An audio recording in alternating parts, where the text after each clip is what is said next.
Hi, first grade. Today's story is The Frog Prince. We are only reading part of it today, though. The rest of it we'll read tomorrow. Our learning objectives are to review the elements of fairy tales, identify characters, setting, and events in a fairy tale, demonstrate an understanding of the word retrieved, practice using the conjunction so, and then use a graphic organizer to retell and identify elements of fairy tales. Our key vocabulary are court, glee, retrieved, wailed, and well. Court is a noun, and court is the people who help and work with a royal leader. King Muley and Hassan's royal family and his other helpers are all part of his court. Glee is a noun, and it means joy and delight. Arnav opened his birthday presents with glee. Retrieved is a verb, and it means found and brought something back. The divers retrieved the buried treasure from the bottom of the sea. Wailed is a verb, and it means cried loudly. Daniela wailed in pain when she broke her arm. Well is a noun, and a well is a deep hole made in the ground to get water. Kim's family gets all of their drinking water from a well near the house. I want you to think of all the fairy tales that we've read so far. What were some of the things that they had in common? So we read Sleeping Beauty, Rumpelstiltskin, and Rapunzel. What were some things that those three stories had in common? They all happened once upon a time. They all had royal families or royal characters. They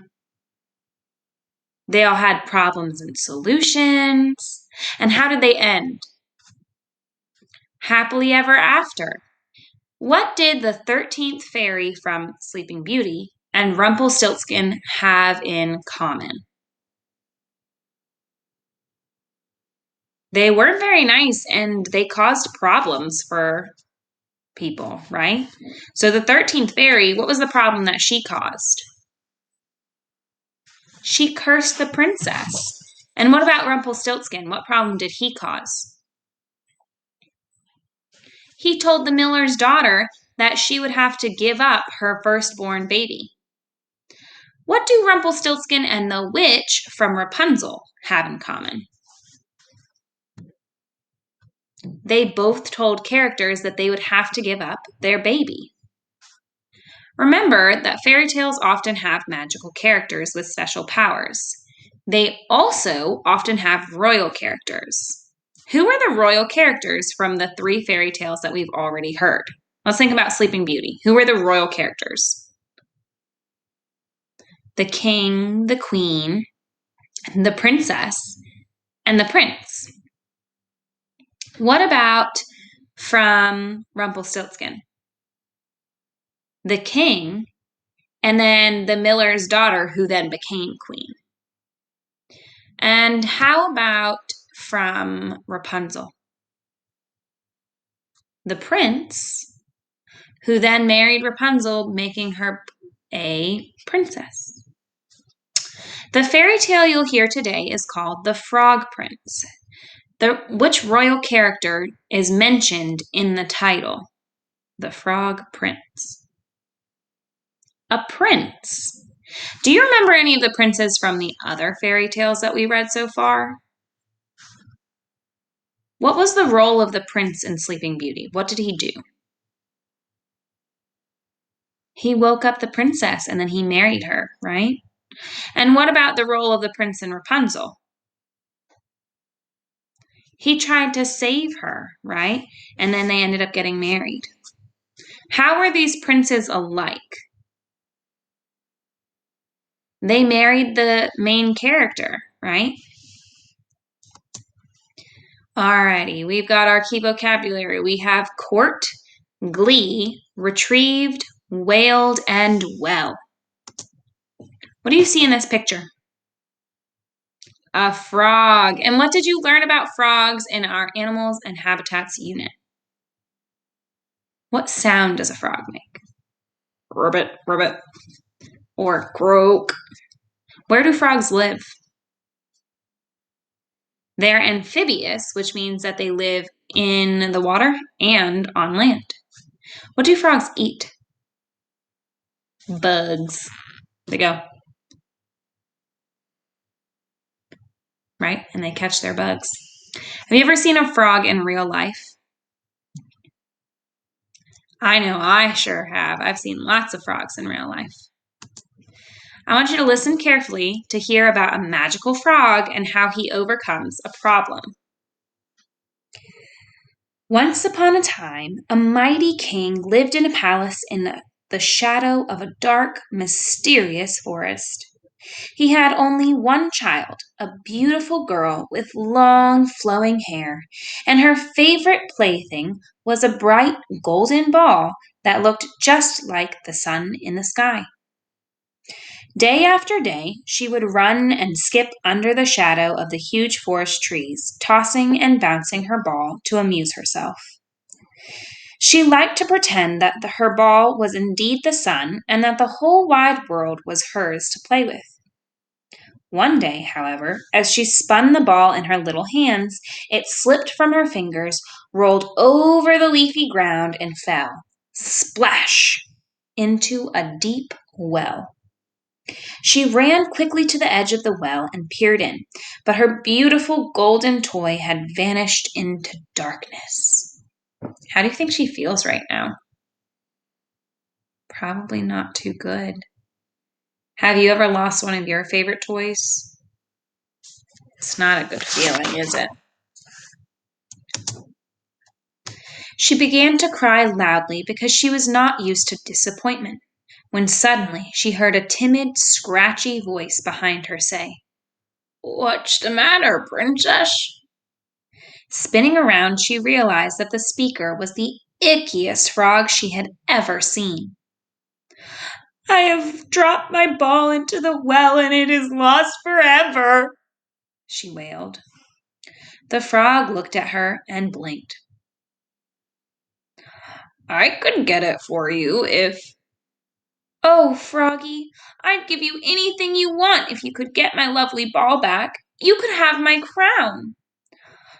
"I do not want your crown," the frog said. "Or all my jewels," she offered. "What would a frog do with jewels?" he wondered. "I do not care," the princess snapped. "Just get my ball."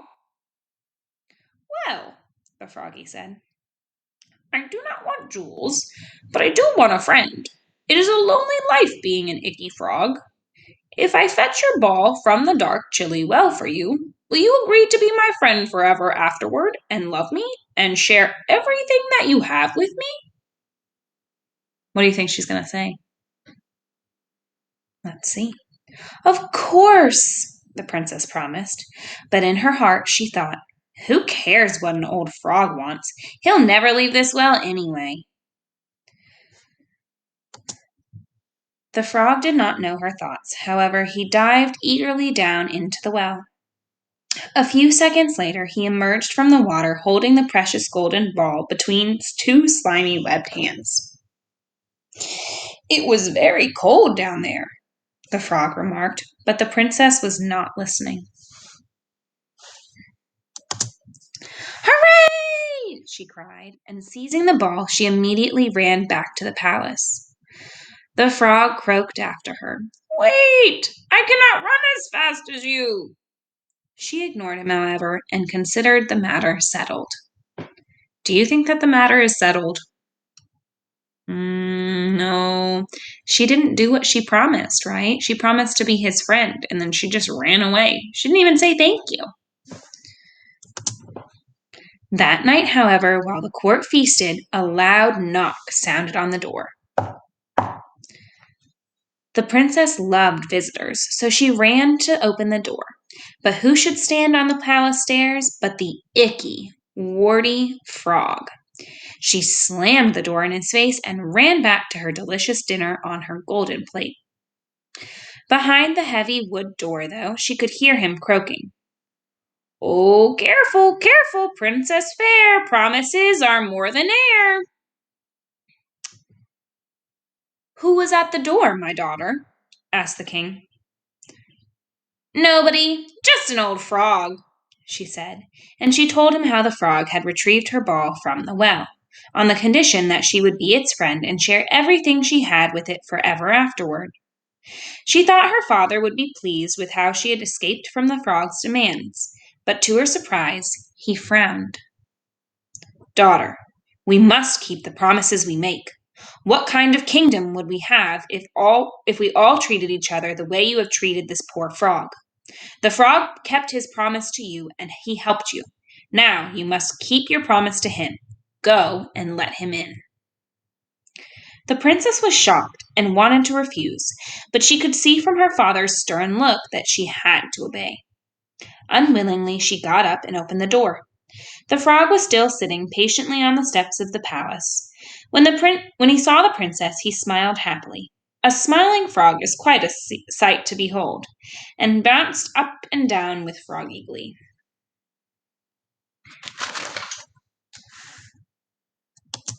That is the last part of this story that we're going to read for today. We're going to finish it later, so it's not actually the end. That's just the end of the part we're reading today.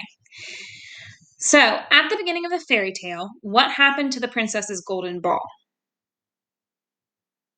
It fell into the well, right? And how did the princess feel about it? She was so sad that she was wailing, right? What does wailing mean? Crying. Okay, and why? Why did it matter? Because it was her favorite. Who offers to help the princess? A frog. And how do you think that the princess feels when she turns around and sees the frog? Maybe surprised because there's a frog talking to her.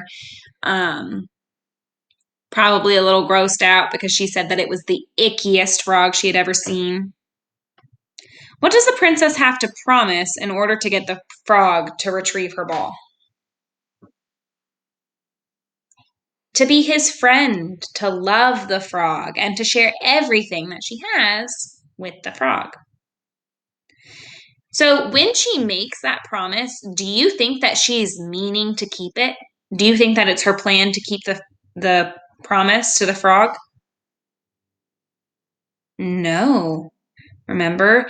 And she slammed the door on his face and she ran off. She didn't even say thank you. What does the king say when he hears what had happened?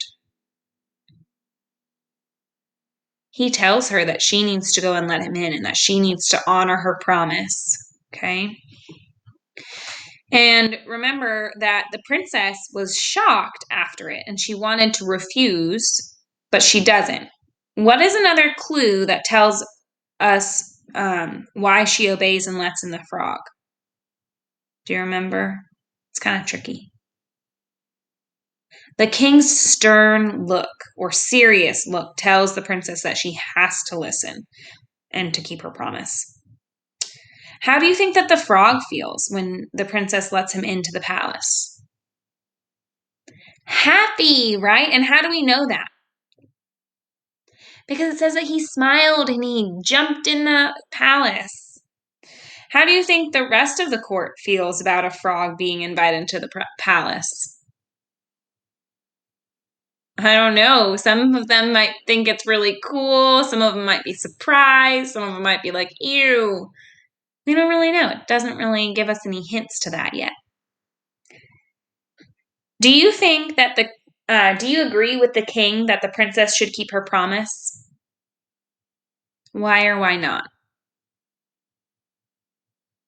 I think that she needs to keep her promise because that's part of treating others the way that you would like to be treated.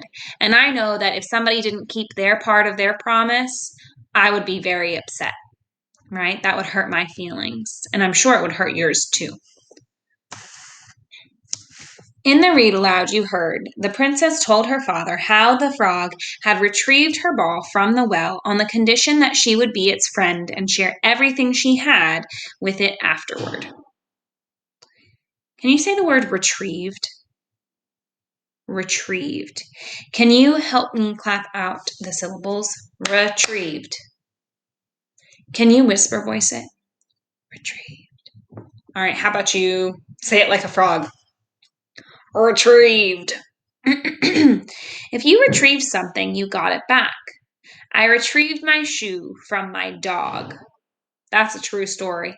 Quinn always takes my shoes, so I have to retrieve them from her.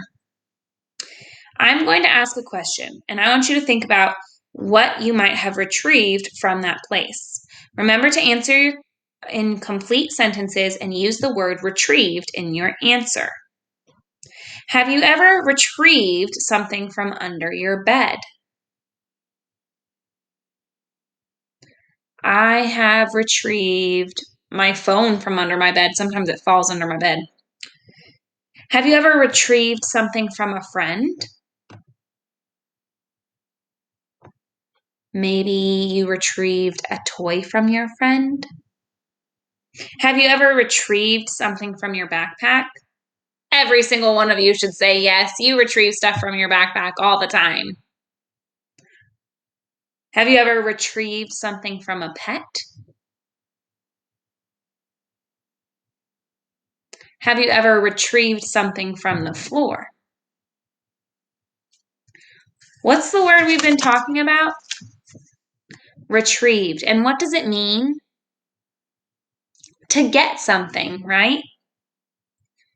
Okay. Let's check our learning objectives. Did we review the elements of fairy tales? Mm-hmm. Did we identify characters, settings, and events in a fairy tale? Mm-hmm. Did we demonstrate an understanding of the word retrieved? Yes, we did. After this video, you'll watch the video on the conjunction so, and you are also going to use a graphic organizer to retell and identify elements of this fairy tale. Okay, guys, I'll see you shortly. Bye.